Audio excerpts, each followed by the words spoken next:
Hi everyone, welcome back to my channel. आज कुछ urgent meeting की वजह से मुझे जाना पड़ा पनवेल। यस, कुछ कलीग्स के साथ मैं गई पनवेल। और जब भी मीटिंग होती है ना, मुझे बहुत ज़्यादा अंदर से डर होता है, क्योंकि बहुत ही अजीब ही सवाल पूछते हैं, बहुत ही हर चीज़ का डिस्कशन होता है, और कुछ ना हो तो फिर बेइज्जती ही बेइज्जती।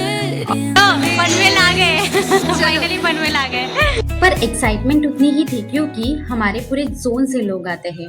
और फिर हमारी बोरिंग सी मीटिंग खत्म करके हमने खाया बहुत ही स्वादिष्ट खाना।